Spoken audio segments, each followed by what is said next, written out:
Sir राष्ट्रपति बता दीजिए। देखो यार सुनो, आर्टिकल 52 क्या कहता है कि भारत का एक राष्ट्रपति होगा और महाभियोग भारत के संसद द्वारा चलाई जाने वाली एक अर्ध न्यायिक प्रक्रिया है। सुप्रीम कोर्ट के मुख्य न्यायाधीश जो राष्ट्रपति के रूप में काम किए थे, याद है ना, जस्टिस एम हिदायतुल्ला हुआ करते थे। भारत के राष्ट्रपति का नाम गिना दें आज तक तो वो भी कह दो। तो इसीलिए हम छेरो हमें ना हम सताए हुए हैं, समझे। सर राष्ट्रपति बता दीजिए। देखो यार सुनो, पहले एक काम करते हैं कि पहले राष्ट्रपति के बारे में ही बात कर लेते हैं, ठीक है। अब जब हम राष्ट्रपति की बात करते हैं तो आप जानते हैं कि भारतीय राज्य व्यवस्था का खंड है और राष्ट्रपति के बारे में जो सबसे पहली बात आपके दिमाग में आती है कि देश का पहला नागरिक कौन, तो आप जानते हैं कि अगर हम राष्ट्रपति की बात करें साथियों तो देश के ये पहले नागरिक होते हैं। राष्ट्रपति के बारे में अगर आप कुछ नहीं जानते हो तो आप ये कह सकते हो कि ये देश के प्रथम नागरिक है। दूसरी बात अगर मैं कहूं तो आप कह सकते हो कि भारत के अंदर में संविधान जो हमारा है, उस भारत के संविधान के तहत एक व्यवस्था की गई है और उस व्यवस्था को कहा जाता है आर्टिकल 52।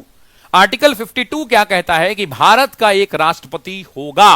तो अगर आपसे पूछा जाए कि राष्ट्रपति की चर्चा भारतीय संविधान के किस अनुच्छेद में मिलती है तो आप क्या कहोगे, तो आप कहोगे आर्टिकल 52 के। तो आप जानते हैं कि भारत के देश के राष्ट्रपति को हम संघीय कार्यपालिका का प्रधान भी कहते हैं। और एक बात इससे भी जुड़ी हुई एक बात है जो इसको ऑटोमेटिकली एक्सप्लेन कर देगी। संघीय कार्यपालिका का प्रधान होने के कारण भारत के संविधान की समस्त कार्यपालिका की शक्ति राष्ट्रपति में निहित होती है। अनुच्छेद 53, 74 और 75 ये तीन ऐसे अनुच्छेद हैं जो भारत के राष्ट्रपति की संवैधानिक स्थिति को स्पष्ट करते हैं। भारत के संविधान के द्वारा अगर आप बात करें तो आर्टिकल 53 की बारे में बात कर सकते हैं, आर्टिकल 74 और 75 की बात कर सकते हैं। ये तीन अनुच्छेद मैं बीच में इसलिए बता रहा हूं, ये तीनों अनुच्छेद एक बात को स्पष्ट करते हैं और वो बात है कि भारत के राष्ट्रपति की संवैधानिक स्थिति क्या है। तो अगर आपसे पूछे कि कौन सा अनुच्छेद भारत के राष्ट्रपति के संवैधानिक स्थिति को स्पष्ट करता है तो अनुच्छेद 53, 74 और 75 होता है। इसी आर्टिकल 53 के अंदर में एक क्लाउज है जिसको आप कहते हैं 53(1) या 53 क।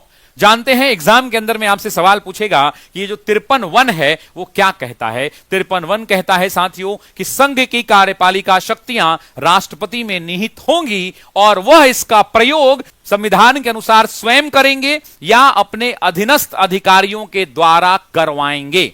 तो आर्टिकल 53 का दो बड़ी बातें कहता है कि संघ की कार्यपालिका की शक्तियां राष्ट्रपति में निहित होंगी और वे उसका प्रयोग संविधान के अनुसार स्वयं करेंगे या अपने सबऑर्डिनेट द्वारा, अधीनस्थों द्वारा कराएंगे। तो ये कहां पे मिलता है? 53(1) के अंदर में मिलता है। अब आप एक बात और जानते हैं कि जो हमारे देश का संवैधानिक प्रधान कौन होता है, तो ये राष्ट्रपति होते हैं।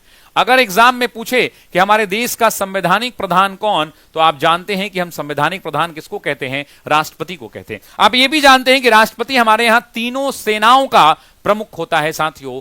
लेकिन आपसे पूछेगा कि कार्यकारी प्रधान कौन होता है, तो ये नहीं होते। राष्ट्र के प्रमुख तो होते हैं लेकिन कार्यकारी प्रमुख नहीं होते हैं, इस बात को ध्यान रखना है।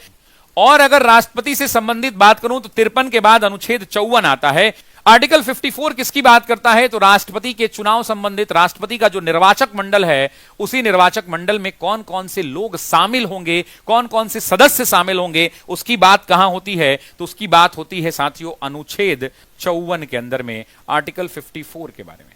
क्योंकि आप जानते हैं कि भारत के अंदर में जो व्यवस्था है, इस संसदीय परंपरा के अनुसार जो राष्ट्रपति हैं उनका चुनाव जो है प्रत्यक्ष नहीं होता है। आप भी जानते हैं कि इनका चुनाव अप्रत्यक्ष रूप से होता है और अप्रत्यक्ष रूप के अलावा सिंगल ट्रांसफरेबल वोट के द्वारा होता है, यानी एकल मतदान प्रक्रिया के द्वारा होता है। जिसे उसका हिंदी मुझे एग्जैक्टली अभी याद नहीं है, उसको हम लोग सिंगल ट्रांसफरेबल वोट कहते हैं। मतलब आप आम आदमी वोट नहीं देता है, आपके चुने हुए लोग जो हैं क्या करते हैं? वोट देते हैं। लेकिन उसमें भी सिस्टम है, चुने हुए लोगों में सारे लोग नहीं देते। कौन लोग नहीं देते हैं? जो निर्वाचित नहीं है, नामित हैं, वो लोग वोट नहीं देते। कौन कौन देता है? तो सबसे पहला हमारे संसद के दोनों सदनों के निर्वाचित सदस्य, मतलब वो लोग जो चुन के आए हैं, निर्वाचित सदस्य देते हैं। मतलब जो राज्यसभा है उसके अंदर में जो 12 लोग आए हैं वो वोट नहीं देंगे। पहले एंग्लो इंडियन की व्यवस्था थी तो वो लोग नोट नहीं देंगे। उसके अलावा और कौन देगा? तो राज्य की विधानसभा जो है, राज्य की विधानसभा के निर्वाचित सदस्य देंगे। ध्यान रखेंगे, यहां भी नामित नहीं देंगे, यहां भी निर्वाचित सदस्य देंगे। अब यहां पर बात आएगी गोवा की, यहां पर बात आएगी पुडुचेरी की, उनकी भी बातचीत कर लेते हैं। उसके अलावा जो हमारे नेशनल कैपिटल टेरिटरी है, जिसे आप दिल्ली कहते हैं, राष्ट्रीय राजधानी क्षेत्र दिल्ली, प्लस पुडुचेरी के बारे में आपने पढ़ा होगा साथियों, पुडुचेरी जिसको आप कहते हैं आज के डेट में विधानसभा, दोनों जगह है, आप भी जानते हैं।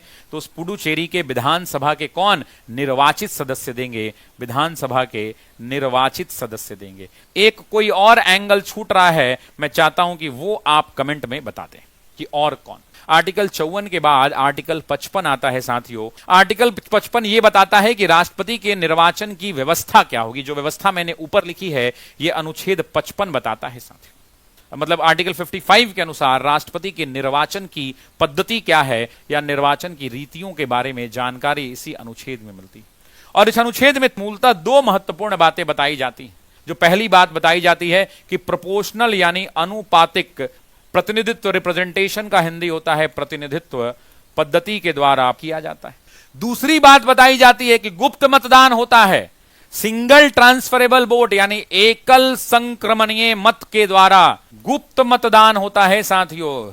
तो आपसे सवाल पूछेगा कि अनुच्छेद 55 किससे संबंधित है? तो राष्ट्रपति के निर्वाचन की पद्धति से संबंधित है, जहां बताया जाता है कि प्रोपोर्शनल रिप्रेजेंटेटिव सिस्टम को अपनाया जाएगा और उसी प्रोपोर्शनल रिप्रेजेंटेटिव सिस्टम के तहत एकल संक्रमणीय मतदान पद्धति यानी सिंगल ट्रांसफरेबल वोट सिस्टम के द्वारा गुप्त मतदान कराया जाएगा। लेकिन एक सवाल आता है, आपको याद होगा 70वां संविधान संशोधन, 70वां संविधान संशोधन ही वो संशोधन था साथियों जहां पर इनको शामिल किया गया। जो दिल्ली और पुडुचेरी हैं, ये कैसे शामिल किए गए? तो 70वां संविधान संशोधन, ध्यान रखेंगे। अच्छा, आपसे ये भी पूछेगा कि 70वां संविधान संशोधन कब आया, ईयर बताइए, तो कहना 1992 के अंदर में आया, 1992 के अंदर में इसे दिया गया और इसके तहत पुडुचेरी और दिल्ली को क्या कर लिया गया? तो शामिल कर लिया गया इस वोटिंग सिस्टम के द्वारा। 54 देख लिया, 55 देख लिया। इसके बाद आता है अनुच्छेद 56 साथियों। अनुच्छेद 56 यह बताता है कि किस प्रकार से राष्ट्रपति अपने टाइम ड्यूरेशन के दौरान, अपने टेन्योर के दौरान पद ग्रहण करने की तिथि से 5 वर्ष तक वह पद पर रहेंगे। दो बातें कहता है ये अनुच्छेद 56 यह बताता है कि जब से इन्होंने शपथ लिया, उस शपथ लेने से 5 वर्षों तक कार्यकाल इनका कितना होगा? तो कार्यकाल जो है शपथ लेने के दिन से 5 वर्ष तक राष्ट्रपति का कार्यकाल होगा। लेकिन पद की समाप्ति हो जाएगी, उसके बाद भी ये तब तक अपने पद पर बैठे रहेंगे जब तक नया वाला उत्तराधिकारी नहीं आ जाता है। मतलब मान लीजिए कि हम राष्ट्रपति हैं, राष्ट्रपति में मेरा 5 साल पूरा हो गया, पद की समाप्ति हो गई, पद के समाप्ति के बाद भी मैं अपने उत्तराधिकारी के आने का इंतजार करूंगा कि मेरा उत्तराधिकारी अभी तक आया है या नहीं। जैसे ही मेरा उत्तराधिकारी अपने पद को धारण करेगा, मेरी पदवावधि जो है वो क्या हो जाएगी? समाप्त हो जाएगी। अब आपके मन में एक सवाल होगा कि सर 5 वर्ष से पहले भी क्या इनका समाप्त हो सकता है क्या? यस, हो सकता है।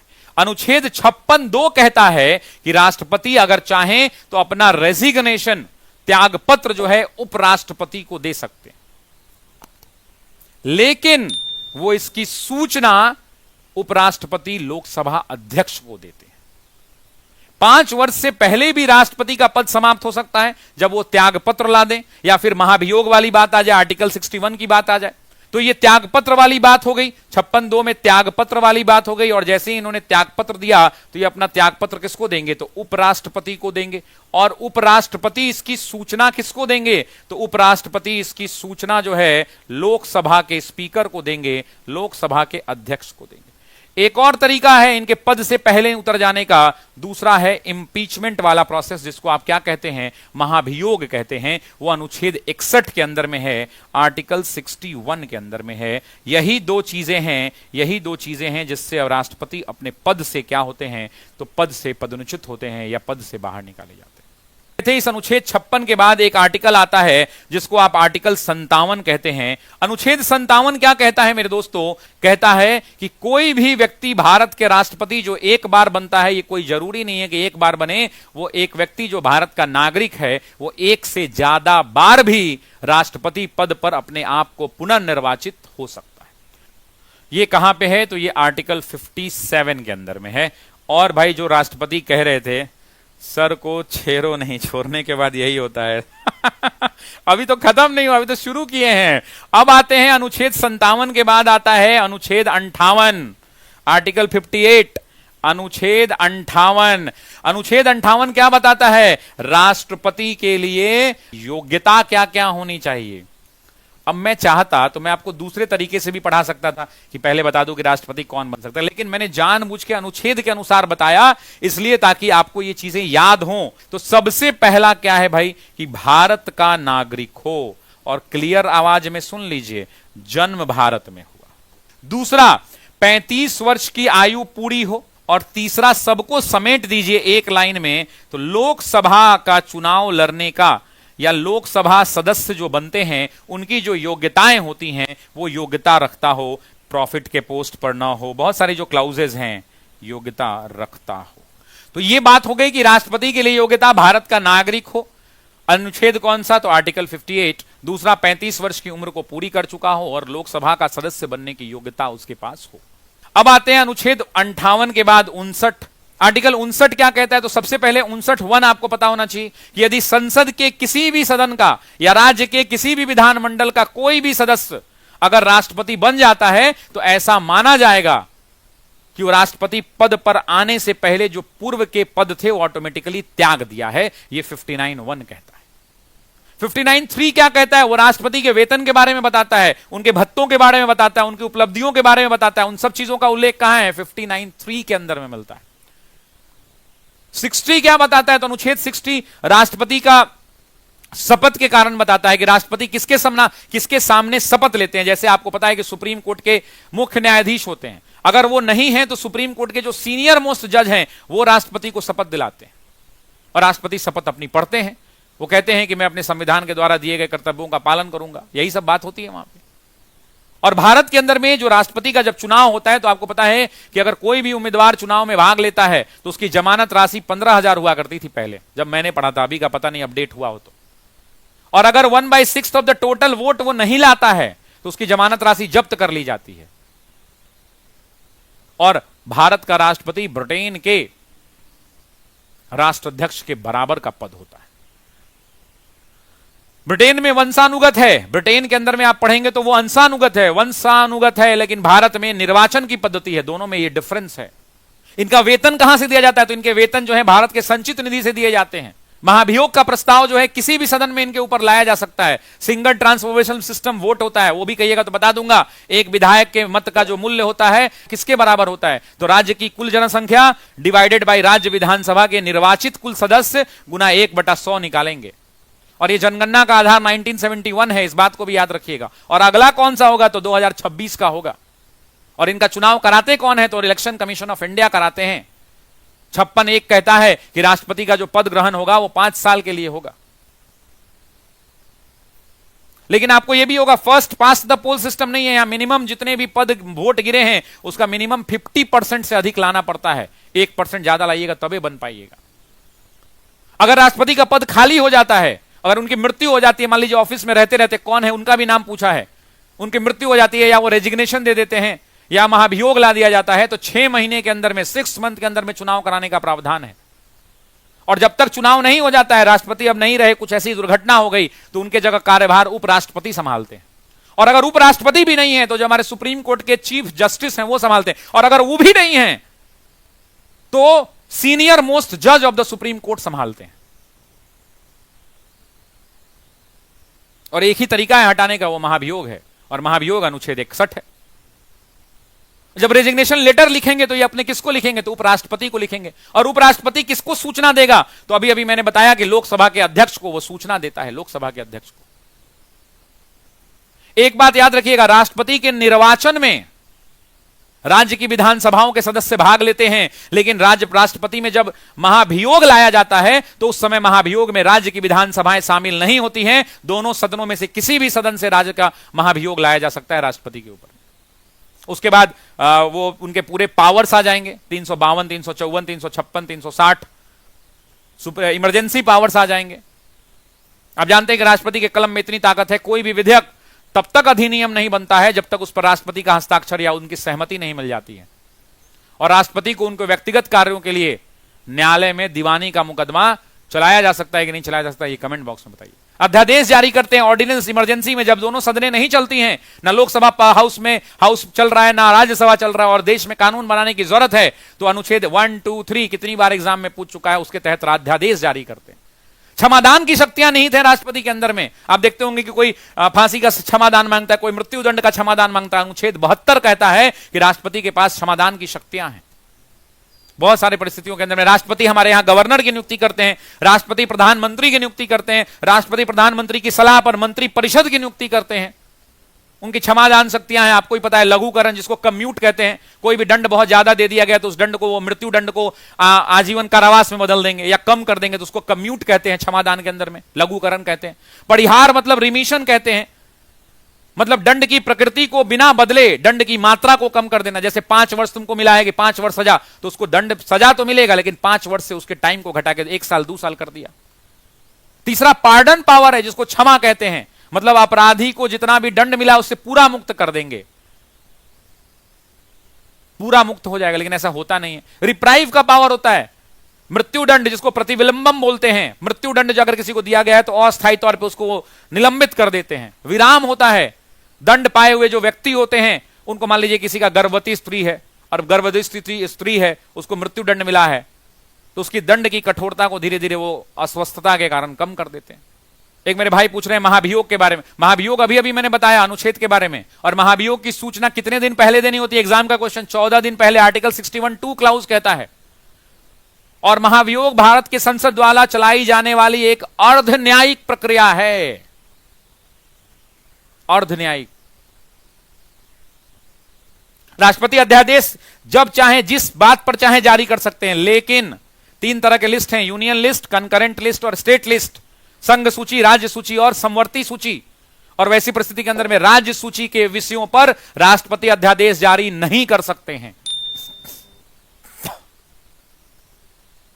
और अगर संसद में महाभियोग लाया भी जा रहा है इनके द्वारा, अभी मैंने बताया 14 दिन पहले इंफॉर्मेशन देना होता है, लाया भी गया तो जितने भी सदस्य वहां पे हैं उनके कम से कम 2/3 बहुमत से जब तक पारित नहीं होगा तब तक राष्ट्रपति हटेंगे नहीं। और अगर कोई विवाद हो जाता है तो आर्टिकल 71 सुप्रीम कोर्ट मामला जाएगा। राष्ट्रपति और उपराष्ट्रपति के चुनाव संबंधित किसी भी विवाद का निपटारा अनुच्छेद 71 के प्रावधानों के तहत सुप्रीम कोर्ट करता है। भारत में कोई भी काम अगर शासन संबंधित काम हो रहा है तो राष्ट्रपति के नाम पर किया जाएगा। देखिए अगर कोई टेंडर निकलेगा तो राष्ट्रपति के आदेश से। राष्ट्रपति प्रधानमंत्री की नियुक्ति करेंगे, राष्ट्रपति प्रधानमंत्री की नियुक्ति करेंगे, उनके द्वारा जो मंत्रिपरिषद का जो दिया जाएगा कि भाई इनको मंत्रिपरिषद में बनाइए, उनकी नियुक्ति करेंगे। और राष्ट्रपति के प्रसाद पर्यंत वो काम करेंगे। राष्ट्रपति हमारे ये क्या बोलते हैं, अटॉर्नी, महान न्यायवादी, उनकी नियुक्ति करेंगे। विधायी शक्तियों में आप जानते हैं कि संसद की बैठक बुलाते हैं, संसद की बैठक को स्थगित भी कर सकते हैं, लोकसभा को विघटित कर सकते हैं, वो चाहे तो संयुक्त अधिवेशन बुला सकते हैं, हालांकि उसकी अध्यक्षता लोकसभा की स्पीकर करती हैं। उनकी वित्तीय शक्तियों की बात करें तो वित्तीय शक्ति में सबसे पहला कि धन विधेयक राष्ट्रपति के पूर्व अनुमति से ही लोकसभा में प्रस्तुत किया जाता है। आर्टिकल 112 वाला आपने पढ़ा होगा, 111 वाला भी पढ़ा होगा आपने, 110 भी पढ़ा होगा। मनी बिल की जब बात करते हैं सबसे पहले केवल लोकसभा में, राज्यसभा तो पपेट है, गया 14 दिन में, आया नहीं आया, मानेंगे नहीं मानेंगे, लोकसभा की बात मान के निकाल लेंगे। राष्ट्रपति केंद्रीय बजट को संसद के सामने रखते हैं, समक्ष रखते हैं। राष्ट्रपति प्रत्येक 5 साल पे वित्त आयोग का गठन करते हैं। न्यायिक शक्तियों की बात कीजिएगा तो राष्ट्रपति हमारे सुप्रीम कोर्ट के जो चीफ जस्टिस होते हैं, जो और सीनियर जस्टिस होते हैं, हाई कोर्ट के जस्टिस होते हैं, उनकी नियुक्ति करते हैं। राष्ट्रपति के पास यह पावर है कि किसी भी दंड का, किसी भी अपराध का वो क्षमादान दे सकते हैं। राष्ट्रपति को यह पावर है कि वो जब चाहे तब सुप्रीम कोर्ट से सलाह ले सकते हैं विधि पर। जितने भी हमारे भारत देश की कूटनीतिक शक्तियां हैं, जितने भी हमारे अंतर्राष्ट्रीय संधियां होती हैं, जितने भी हमारे अंतर्राष्ट्रीय समझौते होते हैं, वो सब के सब राष्ट्रपति के नाम पर किए जाते हैं। राष्ट्रपति हमारा जो वो एम्बेसडर, फॉरेन एम्बेसडर जो होते हैं, विदेशों में राजदूत होते हैं, जो उच्चायुक्त होते हैं, हाई कमिश्नर होते हैं, उनको राष्ट्रपति उनको भेजते हैं। सैन्य शक्तियों की अगर आप बात कर लेंगे तो राष्ट्रपति भारत के तीनों सेना के कमांडर होते हैं। अब तो सीडीएस एक बना दिया गया है। हमारे सैन्य के सर्वोच्च सेनापति होते हैं तीनों सेना बलों के, चाहे वो जल सेना हो, चाहे वो थल सेना हो, चाहे वायु सेना हो। उन तीनों के प्रमुख की नियुक्ति भी राष्ट्रपति करते हैं। और एक बात याद रखिएगा कि देश में कोई भी युद्ध देश लड़ने जा रहा हो, राष्ट्रपति युद्ध के प्रारंभ और युद्ध के समाप्ति की घोषणा भारत के राष्ट्रपति ही करते हैं। भारत के राष्ट्रपति के पास इमरजेंसी पावर है, आपातकालीन शक्तियां हैं। राष्ट्रपति राष्ट्रीय आपात नेशनल इमरजेंसी आर्टिकल 352 के तहत लगा सकते हैं, फाइनेंशियल इमरजेंसी आर्टिकल 360 के तहत लगा सकते हैं, और राष्ट्रपति शासन अनुच्छेद 356 और 365 के तहत लगाया जा सकता है। हमारे यहां चीफ इलेक्शन कमिश्नर की बात कर लें, सीएजी की बात कर लें, महालेखाकार जो भी बोलते हैं नियंत्रक महालेखाकार, उनकी बात कर लें, चुनाव आयुक्त की बात कर लें, लोक सेवा आयोग जो हमारे यूपीएससी है उसका बात कर लें, उसके चेयरमैन की बात कर लें, वित्त आयोग जो फाइनेंस कमीशन है उसके अध्यक्ष की बात कर लें, सचिव की बात कर लें, राज्यों के हमारे राज्यपाल उनकी बात कर लें, अंतर्राज्यीय परिषद की बात कर लें, किसी भी क्षेत्र को अनुसूचित क्षेत्र में घोषित करना है उसकी बात कर लें। ये तमाम काम राष्ट्रपति के द्वारा किए जाते हैं। और भारत में एकमात्र राष्ट्रपति जो निर्विरोध चुने गए थे शुरुआती दौर में, उनका नाम क्या था? नीलम संजीव रेड्डी हुआ करता था। महिला राष्ट्रपति की बात कर लें, प्रतिभा सिंह पाटिल हुआ करती थी। बिहार का व्यक्ति डॉक्टर राजेंद्र प्रसाद देश का प्रथम राष्ट्रपति बने थे। मिसाइल मैन वाले राष्ट्रपति डॉक्टर एपीजे अब्दुल कलाम। एकमात्र व्यक्ति जो चीफ जस्टिस ऑफ इंडिया थे, एकमात्र मुख्य न्यायाधीश, सुप्रीम कोर्ट के मुख्य न्यायाधीश जो राष्ट्रपति के रूप में काम किए थे, याद है ना, जस्टिस एम हिदायतुल्लाह हुआ करते थे। अनुच्छेद 87 आपको याद होगा, भारत का राष्ट्रपति दोनों सदनों को एक साथ बुलाकर उसमें अभिभाषण देता है। आर्टिकल 87 ये पावर देता है। और बताएं, बोलो, राष्ट्रपति की वीटो शक्तियां बताएं तो ये भी कह दो। भारत के राष्ट्रपति का नाम गिना दें आज तक तो वो भी कह दो। वीटो भी करा सकता हूं, अभी 2 मिनट लगेगा, पांचों के पांचों पता है मुझे। तो इसीलिए हम छेरो हमें ना हम सताए हुए हैं, समझे?